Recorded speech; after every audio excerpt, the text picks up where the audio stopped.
Hello and welcome. My name is Kate from dailytarotgirl.com, and today I am talking with Tori Hartman. Tori is a world-renowned psychic, author, and spiritual teacher, and she is the creator of the Chakra Wisdom Oracle Cards. So welcome, Tori. I am so excited to interview you today. Yay! So I'm really happy to have you here because I've been watching some of your YouTube videos, and I just thought that you have this uh, really likable, like fun personality. And when I saw your videos, I thought, oh, I want to have her on my YouTube show.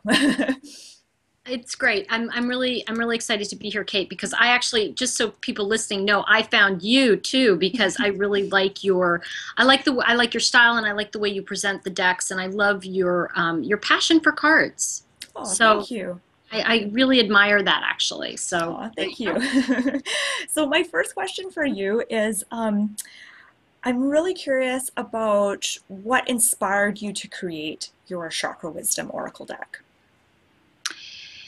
It's interesting. I think that it was more a calling, if I could, and I didn't know until I look back because this is a 30-year journey. I had a near-death experience probably when I was about your age, in my 20s, and I had angels come and visit me, and they would tell me these stories and wouldn't go away till I wrote them down. So what happened during that time was I wrote these stories down not realizing that they were important. I kind of had a sense they were important, but they just ended up in drawers, and in loose leaf binders. And if you saw the way I organized, you'd understand that that's how, that's how they were. And it's kind of like my organization, where is that? And so it's just such a typical creative head. Like half the time I don't know, like the paper's in front of me. And what happened was I've always been good at gathering groups and getting people together, and I got a group of people together, and we started what's in those days was a mastermind to work on our creativity. And I was a writer, and it was my calling, and so I thought these cards were in the way. You see, I thought these spirits and these angels, you guys are getting in my way of doing what I have to do, And I had no idea that it was, in fact, my calling, and it was my purpose. And I teach that a lot, that, we trip over our purpose. We don't know that it's right in front of us. So what happened was, to answer your question more succinctly and quickly, is that I formed these groups, and in the mastermind groups, we hit roadblocks, and I reached in and I started pulling out these fables, and we started reading these fables every week. And over time, we started to it developed into group activities, and it became a lot of the activities that are in the actual toolkit, not the card deck, but the toolkit book separate, are from the original fable teams, those original groups. And the people who studied those fables with me had remarkable results. One woman went on to, in fact, there's an exercise in there where you pretend you're on a famous talk show. And it's with one of the cards. I think it's with Dance and Daisy. Yeah. And you pretend you're on a famous talk show, and all of a sudden you start to, and this one woman was telling Oprah in her, pretend thing, how she won her Academy Award. And then, of course, a few years later, we see her winning her Academy Award, and it was exactly as she laid it out in the group. So there were a lot of things like that. People went on to become best-selling authors, and all of the things by studying these fables. So I knew there was something important with them, and I was always on it. Like, I know there's something, and because I was a card reader, I wanted to touch them. I wanted that deck. Like, I wanted to see it because I knew that what was happening with people, this is 20 years ago now, what was happening in these groups with people was so remarkable that I knew that these cards were important, and I knew there were going to be cards. So when you say inspired, it becomes something that it was bigger than me. I could see the result. Sometimes when you're creating something, I think we create into a void. In other words, a black hole in a way. We're creating what we don't know. And we don't know what the result will be. But we have to go on faith that we're writing that book or creating something. And we don't know till we get to the other side. And that distance between the idea and the follow through, that is the part that's the courageous journey. That is your chakra journey. And that is what I've learned with these cards. So what kept me going was a knowing that there was something bigger than me in it. It wasn't about me. And the whole story of how I self-published them, and then it was a crazy story. In fact, the artist who drew the cards told me it would take her a year. And I said, that's great. And what was really interesting was, I said, I don't care, it's been with me for 10 or 20 at the time.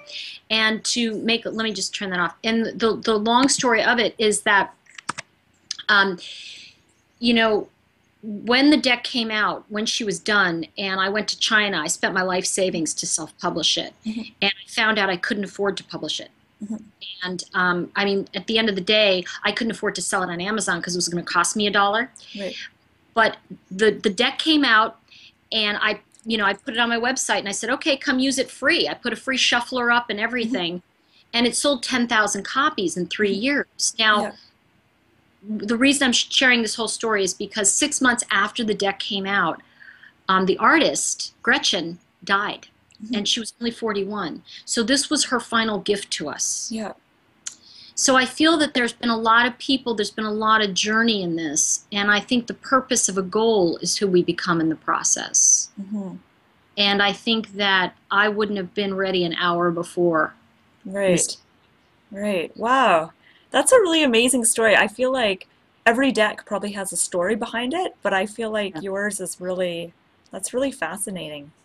Well, what's interesting about it, Kate, for me, is that it has such there's so many other people that, like my friend Don, who was early on with the fables. He's the one who encouraged me to do the group. He died the day the fables were published. When I self-published the deck, he died that day. And I want to say to you, he was not expected to live that long. He was expected to have died 5 years or 7 years earlier. So it was a miracle that he lived that long, but he was there to see the fables published. So there were a lot of things along the way where people came in as angels and they brought this to you.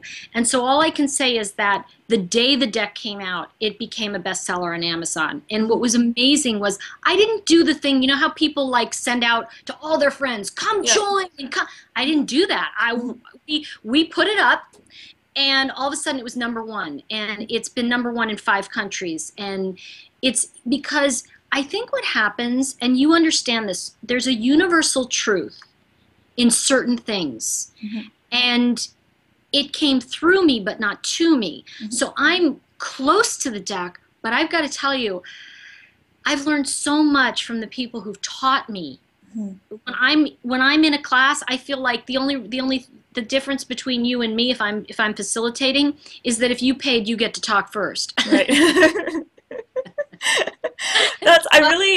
I really enjoyed hearing how, the whole process of getting that deck created. You first got sort of the inspiration from that experience that you had 30 years ago. And, you said you wrote things down on bits of paper and it was kind of scattered, which I can totally relate to because I have notebooks and notebooks of like writings and things that I've done, ideas I have. And then there was sort of like that gap between that point in your life and then when you actually got the deck published. And I'm just curious because I think a lot of people can relate to that, and I think a lot of people watching this probably have things that they want to birth into the world and create. Yeah, and I think that it's hard because so many of us think that, we have to have a linear kind of plan and know exactly what we're going to do and how things are going to unfold. And I think when things are just up in the air and we don't know, it can be discouraging, and it can be hard to feel like your efforts are going to be worthwhile. So I'm just curious, what kept you going in that in-between phase? Like, what was that like for you? And do you have any advice for people who are kind of in that in-between phase right now? Yeah, this is one of the biggest conversations I have. And I want you to know, the first thing I want everybody to know is everybody is in the in-between. There's nobody who isn't. I mean, and I have friends that are high level that have like 13 million books published. Mm-hmm. And then I have friends that are like just starting out. And so what I want to say to you is everybody goes through the same process. The difference is that people who've done it before know it's going to be crappy. Right. You know, the thing is, and I had a conversation with a friend of mine last night. It's very interesting that we're sitting here and she's like, well, I've got to work on my brand. I go, but who are you? Yeah. Because, you know, I think what people forget is they jump to what is it going to appear in the world like? Mm-hmm. And what I say is, who are you being in the world? Mm-hmm. And I think the biggest thing is, if I had to say the thing that what I've learned about the chakra is that they are an evolutionary conversation. In other words, everything you need is inside of you. So if I'm going to say to you, what's the best way to create what you want in your life? It goes back to the cliche of knowing yourself. Mm-hmm. But I think the biggest issue is that, and when I'm teaching people, and you know, do you know the story of Post-it notes? No, I don't. Okay, so Post-it notes, just so everybody knows, you know, the Post-its that peel off, right? Yeah. Well, the guy who created that was actually trying to create permanent bonding paper. Mm-hmm. So that when you peeled it off, it would permanently bond to something. Mm-hmm. That guy thought he failed. Right. And by the way, it was owned by 3M, so he made nothing, right? Oh, great. But he felt like a failure. And I think that a lot of us feel like, well, it wasn't what I wanted it to be, so I failed. Mm-hmm. But maybe it was a success. Mm-hmm. You know, how do you know it wasn't? How do you know your life isn't already how you planned it? So what I'm noticing, and this is something that happened with the chakra cards, is that in my journey, I learned my life purpose. And what I noticed is every single person who studied these cards, and by that I mean the fables, mm-hmm. Who really did this work, learned their life purpose. And it was taking them, you know, 3 to 5 years to learn cards. If you're really going to learn cards, you learn them intuitively, right? Mm-hmm. So what I want to say to you is this, that and I know I was mentioning this to you before, but the thing about the course I'm teaching, which is the Life Purpose Divination course, the reason I'm bringing that up is because you see, when people learn how to read cards, they're trying to learn from their brain. Mm-hmm. Right. And in order to teach you how to read cards, I have to shut down your brain, mm-hmm. and then I have to teach you through your intuition. Right. But your brain is specifically designed to protect you. Mm-hmm. And so your thinking process is protecting you from the unknown all the time. It's antithetical to learning cards. It's antithetical to going through the dark night of the soul. Mm-hmm. It's the opposite of our journey to find ourselves. So in essence, our brain is always in survival mode and stopping us from moving forward. Mm-hmm. So in order to really, if you're in that stuck place, see, I am answering the question. Yeah. You know, what I want to say to you, and this is very important, I know, you know, in the totality of what we're talking about, so everybody gets this. I never speak to people's brains. I speak to their intuition. Mm-hmm. And so a lot of times I'll be teaching a class and people will go, and I'll go, you're trying to understand me, aren't you? And they'll go, yeah. I'm like, stop trying to understand me. Stop. Don't understand me. Don't follow me. Don't know what I'm saying. Mm-hmm. Just kind of go, is that true in my body? So what I want to do with you right now, Kate, as I'm speaking to you, is there an energetic truth that you're feeling? Even if you're not understanding, forget everything I've said. Mm-hmm. Yep. Are you noticing that there's a communication of truth? Yes. Energetically. Yep. Okay. Now, that's the place in which readers have to operate. Right. That's the place in which creative people have to operate. Mm-hmm. So if we're working together and I'm teaching you how to tap into your intuition, I cannot do it through your brain. Right. Your brain is going to argue with me. Your brain is going to say, no, that's not working. Mm-hmm. Like you said, how do we get there? Mm-hmm. Well, the thing is that your chakra already knows how to take you there. Mm-hmm. And I know that sounds like, but how? Well, the truth is that every one of your chakra is designed as a map. And what I learned with the Chakra Wisdom Oracle, this is the thing that it taught me, is that there is a map inside of us. Mm-hmm. And it is actually like a red carpet, and we roll it out, and it actually is your magical carpet that does take you through the chakra evolution. Now, here's the thing. Any process, if you will, or process if you're Canadian, process if you're American. Yeah. Any journey you're on, right, is going to take you through those chakra. The question is, where do you get stopped? Right. And what I find is most people quit in their third chakra because that's the planning chakra, that's their gut instinct. Oh my gosh. I want you all to think, as I'm talking to Kate and I'm speaking to other people as well, remember the time you were driving down a road and the road ended and it was a dirt road and you went, uh-oh. But it wasn't the end of the road, but you thought it was? That's what intuitive trust is. It's knowing that that's not the end of the road. If there's a knowing. And I want to share with you this because I think this is an important overall concept, is that we are always on autopilot all the time. Our brain is always, and I don't care who you are. I had a dinner a couple weeks, months ago, whatever, with my neighbor, and she's a singer. Her second album came out, and it got to the same level as her first album. She said, I don't understand it. I had better reviews. I said, because your autopilot's on, and you're only going to get to the middle. Right. What? So what we have to do is we have to know how to unhook our brain, to step into our intuition, and then we can know with certainty that we're going to step in the doo-doo. I don't care what you say, any process. You know, I always say to people, it's going to be really hard, so you might as well choose an outcome that you want. I love when people say to me, well, I just want this to make money. Oh, really? Fuck with that. Because that means, you know, I had a friend who said, once I build my brand and make all my money, then I can do what I want. Oh, yeah. I know. I think we've all kind of gotten in that trap at one point or another. I just want to interrupt you for a sec because when you were talking about how the chakras are like a map and that we have this map inside of ourselves, and then before that you were talking about, you know, feeling that energy of truth or whatever within you. So I just want to clarify something. If we are to follow that map or that inner kind of red carpet,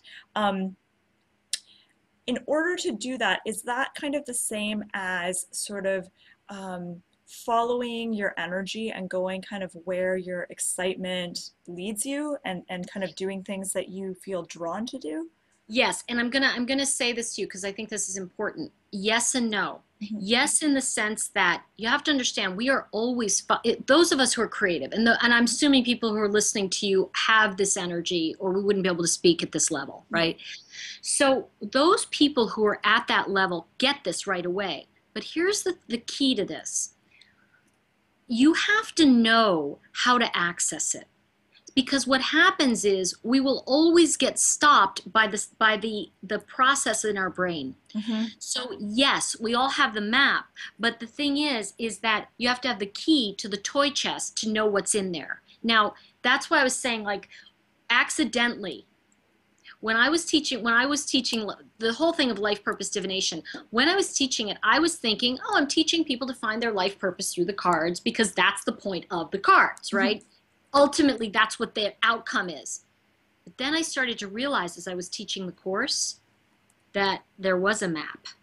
And each week I saw people opening up these treasure maps and I went, oh my gosh. So when I say this to you, Kate, and I'm saying this to everybody, this is all new material to me. This is all, it's always evolving. It's not, I don't, you know, I don't know about you, but I don't like going to a lecture where I heard somebody speak 10 years ago and they have the same conversation. It's evolved. It's like, yeah, you told me that 10 years ago. Where are you now? You know? And I think that what I'm trying to say is that the map of the chakra is what I accidentally discovered it in life purpose divination. I didn't know that it was there until I went, oh my gosh. And it started to uncover, and I went and I saw people with the people in the class I just taught having remarkable results, like where they were like, oh my gosh, now I know. Because what we all need is the tools when things go wrong. We don't, listen, we can, you know, there's a Chinese proverb, and I don't speak Chinese, so I can't say it in Chinese, but it's like, prepare for the bad times. The good times take care of themselves. And the idea is that when we have the tools, we know how to navigate challenging waters. So when I talk about the map of our chakra, you're going to hit a roadblock. You are going to hit that. But what if you could take that roadblock and know that it's your greatest tool? How do you do that? And I think the issue for me is they don't teach us that in school. Right. They just teach us, oh, you know, I'm sorry you don't know how to add. Now you have to go to grad school. Now you have to go do this. Now you have to go do this. And what I'm saying is, well, wait a minute. What I noticed is that this map is actually right there. Now, and just to give you some ideas so that I'm not completely vague with everybody, you know, there are buzzwords we use, right? And one of the biggest keys you're going to find, and this is just a kind of a little key to unlock this idea. You know, when somebody says to me, I was abandoned. Oh, okay. What do you mean abandoned? And people go, well, you know what I mean, Tori, abandoned. Well, I don't know what you mean. I know the general word. Like if I say that to you, Kate, you have an idea of what abandonment is, and anybody we talk to, right? But I don't know what it is for you. Right. So I was saying to this woman, and this is how a lot of this buzzword stuff came about. This is the key. This is a big key. So, well, what does that mean to you? She said, well, you know, my mom abandoned me. I said, how did she abandon you? Oh, come on, Tori. I said, no, tell me. I really want to know. I don't know how you're defining it. Well, I would come home from school every day, and she was in the kitchen, and she always had her back to me and said, go inside. I'll give you snacks later. And she wouldn't even look at me. And I said, well, what does that mean? She said, well, she abandoned me. She wasn't there for me. Well, when we really deciphered it, and to make a long story short, we drilled it down, Kate, we realized in that conversation that her mother having her back to her was because her mother was crying and sad and didn't want her daughter to see it. Right. It wasn't that she was abandoning her. The mother was trying to protect her. So when she reframed that, she realized she wasn't abandoned at all. It was how she made meaning of the experience. Right. So one of the big things we want to do with these tools is we want to look at how are we making meaning of things. So just to give you an example, like in a card, for example, this is a different language, but this is the victim card, right? So what we're looking at with victim, and what I like to say with cards in general, is what opposes exposes. So if we're looking at victim, it's not necessarily that you're being a victim, but maybe it has something to do with quite the opposite, right? In that maybe that victim thing is to protect you. Maybe there's someone else who's a victim. Maybe, see, let me just ask you, what's the opposite of victim? The opposite of victim, you could say victimizer. Okay. Victimizer or victor. Right, winner, victor, yep. Right? So now even in this short conversation, I think everybody gets an idea that we've just created 3 interpretations for the same card. Right. Now somebody else may say, well, the opposite. I had one woman who said the opposite of truth was, I forget what she said. It was really funny though. It was something like, oh gosh, I can't think of it right now. It was something like demonstrative. And I was like, okay, what does that mean? But you see, it's what it meant to her that gave the broader meaning of the card. So when we look at a card and we look at anything, we have to look at it as what opposes exposes. And we also have to look at, you know, one of the things I believe is that there's 3 aspects to a card when you're reading for yourself. And there's 3 aspects that are different when you're reading for somebody else. Oh, really? Yes, and that's something, it's interesting because I just signed the contract. I have for my next book, which is about that, about understanding that you can read for yourself, but you're not reading what you think you're reading. Right. See, I think people think that they're looking at future, and what I'm saying is you determine your future. You look at the present to shift the future. Right. See, that's where the power is. What I think about cards is the same thing you and anybody else listening. When we pick up a card, whether it's a tarot card or an angel card or an oracle card, we're picking up a card and going, ah, the mysteries are being unlocked. And it's a mystery I know. Right. So, you know, when we look at victimizer, right? So maybe that's true. Maybe there's somebody who's a victim. Maybe there's a winner in there, right? Maybe it's somebody who's seeing how they're playing small. Maybe it's someone who's seeing how someone else is playing small. And at what, where are the degrees of that? Mm-hmm. And in that case, that's a green card, so it's heart chakra. So it starts to take on a whole nother meaning of an internalization and where it lives in you.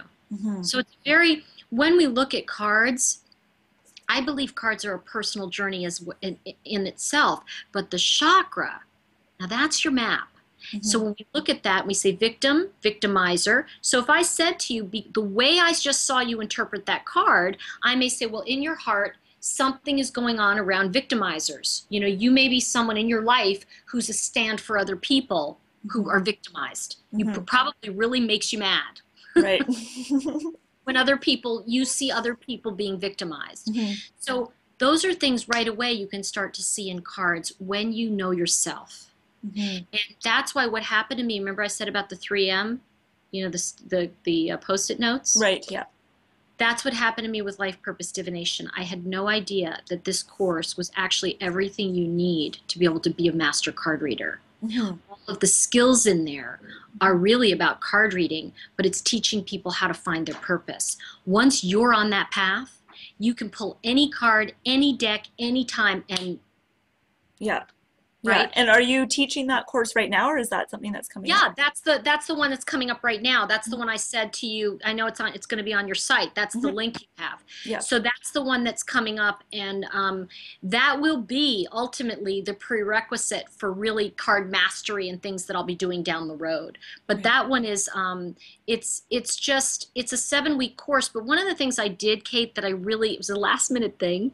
I put together a Facebook page for it, right? Yep. And it like that page, it's a private page, but everybody in the course got so into it, and they were supporting each other, and it's really exciting because that was the recent, I did a smaller version of it. Now I'm going out with a bigger version, and I think it's really exciting because those people are going to be able to usher the new people in, and the community formed was unbelievable. Because people are learning new skills and new dialogue. They're learning how to dive under a problem, how to turn off autopilot, how to set your sights and land in a different airport, how to learn buzzwords. What is your chakra map? What is your destination? Where are you going? Who are you? All of that stuff. Yeah. And card reading. So and intuitive development. It sounds it sounds like you're teaching people how to use the cards to basically access, their own inner wisdom. And I know that there's like that saying that kind of sounds like a cliche now, because I've heard it so many times, that is, all the answers are within you, or, just look within you inside yourself. But that's what I believe, tarot cards or oracle cards are. I agree. Are, right? But the thing is how? Like, that's the thing. Everybody goes, all the answers are in you. And I'm like, okay, how? So that's, for me, what has always been missing. Do you know what I mean? Like, yeah. Okay, great. It's in me. Where? Yeah, I know. Take off my clothes. Is it under me? And I think that that's kind of the key thing here, is that we aren't taught how to access the answers within ourselves. And in fact, I think our whole society and culture is set up in a way to distract us from doing that or discourage us from doing that, right? No, you're absolutely right. And I think that we spend our time, and I use this a lot. In fact, if people listen to my stuff, they'll hear me say this. We take other people's temperature or other people's pulse to see how we're feeling. And we're trained. Think about bullying. We're so afraid of being ourselves, because if we're ourselves, then that means somebody else will bully us or not approve, right? So what I'm saying is, when you know yourself, years ago, a famous actor, he's now famous, he wasn't at the time, said to me, he was sitting on a bar stool, I was young, and he said, do you really believe this bleep that you do? And I said, nope, I know it. And there's a difference between a belief and a knowing. Right. And a belief is always fear-based. That's why when people say, oh, I got to change that belief, I'm like, why do you want to change your fear? You're just changing it to something else. Don't you want to sit in your knowing? And when you're in your knowing, you actually cannot be bullied. It's actually kind of impossible, because you're in your knowing and you're like, that's not right. Right. But we don't teach people the life skills. And I think that exactly what you're saying. It's exactly what you're saying. So how do you think the world would be different if everyone was able to access their, their inner wisdom, and they were able to totally trust their intuition? How do you think things would be different if people looked inside themselves instead of outside themselves in order to be happy or, find answers to their big questions? Well, I think that's the whole conversation of evolution, number Hmm. one. But number two, I think there are people using aspects of it all the time. Hmm. For instance, doctors, right? They're not going, let me read a book on how to take that tonsil out. Hmm. They're in their intuition always. Right. So I think what we want to say is that the thing is, there's a bigger conversation, is that I think it's like, how do we get through those dark times? Hmm. Because I think that I want to really affirm that the people who are watching your video and listening to this right now, they get this. They Hmm. get this. And they get the value of it. So for me, how do I think it's different? Well, you can create anything quickly. Hmm. See, when you manifest, by the way, you only manifest through your fifth chakra, Hmm. Okay. all right? Because that's the fifth communicating, magnetizing chakra. Hmm. Because what you send out to the world, right, is Hmm. what's coming back. That's a lot of this is like, it's going to seem like what, but I want you to know that there's so much information that it's easy to teach. It's just that it is in order for a reason. Hmm. Because you see, systematically, Laura, I think what will happen is that when they walk over, when they walk through this system, if you will, walk through they're going to know how to do it. Hmm. So how do I think the world will be different? You'll absolutely have a knowing of what you've been through. Strength, like your successes in the past will show you the path in which you'll do it in the future. Hmm. And you'll be able to trust that experience and bring in the right people into your life that will support you in being you. Right. There's certain things I'm not good at. I know that comes as a shock to those around me, but the reality is I'm not. I'm an innovator, but Hmm. I'm not good at follow through. I'm not good at planning. Hmm. And knowing that means that I've got to bring in people that are good at that. Right. And I think as entrepreneurs or creative people or intuitives, we think we should have all the answers. And when we don't have an answer, I wait for it. Hmm. Hmm. I think we're so, it's funny because I was teaching card reading, and I was sitting there and we're waiting, and I said to somebody, they were like, what are you waiting for? And I said, till spirit talks. And it felt like I said, and then I asked everybody in the class, how long was I quiet? And they were like, well, it felt like an eternity, Hmm. right? Because they're waiting for the answer. It was 22 seconds. Hmm. Hmm. But when we're in fear, it's going to be a long time. When we're in our knowing, Right. I was very aware of them being afraid. Hmm. They were worried for me that I wouldn't have the answer. Right. Right. So that brings me to my next question, which is, are there things that you recommend people do other than, working with oracle cards that can increase their intuition and ability to kind of tap into that part of themselves, their inner knowing?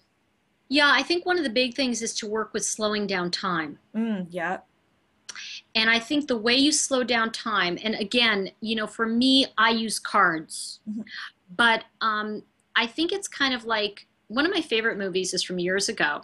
It's Heaven Can Wait Hmm. with Warren Beatty. It's an old movie, and Buck Henry was in it, but there's this great sequence, and basically, they accidentally kill him. Hmm. He's accidentally pulled out of his body, and he wants to go back in his body, but unfortunately, that body was cremated. So now Right. they have to find him a body. Hmm. But the point is that Mr. Jordan, who is the main angel, says to Buck Henry, who's his sidekick, because Warren Beatty says, well, just put me back in my body. I just need to go back. You guys made a mistake. It's totally fine. Just put me back in my body. And he said, you obviously, I'm an athlete. I was going to be fine. And Jordan says to his sidekick, you didn't wait for the outcome? And Buck Henry says, well, it looked like he was going to be in a lot of pain. I mean, it looked like he was going to really suffer and it was going to be horrible. And Jordan says, you didn't wait for the outcome. The point is, we don't wait for the outcome. Mm-hmm. think we need to know. Mm-hmm. So what I would say to people is take that extra moment and practice that space between thinking that you have the answer and knowing that it's the answer. Right. And how There, would we do that? well, I can only do it with a card, right? Because that's how I do it. Yep. But for instance, if I pull a card, and it's funny because this, this is the Dutch version. So this is creation, right? Yep.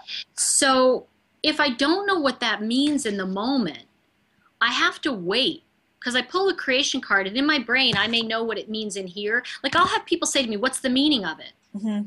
Well, I don't know yet. Right. I don't know yet because I'm looking at it. So what I would say to you is you have to bring down that light and go into that knowing place and just sit with the card for a minute. Mm-hmm. Mm-hmm. And every time you do, you're going to see something different. Like right now, I'm looking at this card and I'm seeing that it's her left hand that's illuminated. It means she's receiving a gift. Mm-hmm. So what I'm feeling right now is that in this moment, this is about you receiving a gift. If I'm pulling that card for you, you're receiving a gift of clarity around a project you're working on. Mm-hmm. That actually fits what you just said, even though I know that was just an example that fits with And that's you see, but what I'm saying to you is that's how it is. Like this card creation, if I look at it, I'd go, oh, okay, well, here's the fable, here's the story. But if I sit quietly with it for a minute, something, I may know what it's about, but something else about it is going to come to me. And it's going to relate to you. But I think what happens, and especially with newer readers, and I've seen this for me, it's like we think, oh, I've got to give that person an answer. Well, you already know the answer.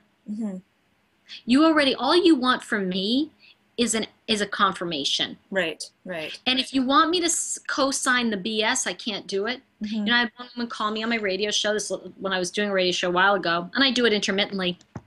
She calls me up and she's like, does he love me? And I go, who cares? You're miserable. I mean, it's like, because she already knew the answer. Right. And so what she was going to do was go on to 5 other psychics who said, yes, he'll call. But you see, to me, it didn't matter whether he called because what mattered was her quality of life. Right. So it depends on what you're looking for. Are you looking for tools to live your life and create what you really desire? Or are you looking for a Band-Aid? Right, right. And I think what you just said too there about that it's not your job as the reader to provide answers because the person coming to you for reading already has the answers. You're just kind of clarifying things or providing confirmation or inspiration or whatever. I think a lot of readers are going to breathe a sigh of relief when they hear that. I think when we shift our perception of what our job is as a reader and realize that that's what it is, not coming up with a solution to their problem or an answer to their question. That is so important. That is, and by the way, that's a whole other show we could do. Yeah, I know. I'll tell you, no, and I'm fine, but I'm just saying that in itself is one of the key components of, when I work with clients and I don't do many readings anymore. I refer people to people because, I'm good at it. I mean, I'm fine. I can say, oh yeah, this is going to happen on this date. Here are the things, but I don't like to do that because here's why. I don't want people addicted to me. I want people empowered through the word, the work, and through their own wisdom. So, when it was so wonderful when I was teaching Life Purpose Divination because I jump on the Facebook page and of course I'm answering and so people love that because I was very involved and I'm very involved in my courses even if it's a self-study. And what was interesting is, people were posting things but they were brilliant because they were trusting their own answers. And I think that, as a reader, take the pressure off because what your real job is to inspire people to trust their own wisdom and to validate them. Because I have people coming in and going, I feel like this is going to happen and this is what's going to happen. And I tell them, this is what I'm seeing. And they go, that's what I felt. And I just wanted that kind of confirmation. Yeah. It's like having a friend on a spiritual side. I think the key, though, and this is, like I said, a whole nother thing, Kate, but I think the key is that, and I teach people about staying away from vague things. Oh, it's going to be good. What does good mean? Right, yeah. You know, so that's why, like, when I see the gift in that hand, I'd never seen that before in that card, but it came up and it spoke to me and it said, oh, left hand receiving, right hand giving. So she's receiving a gift. You're receiving a gift of wisdom, and that's going to answer the question of what you've been working on. Makes sense to me, right?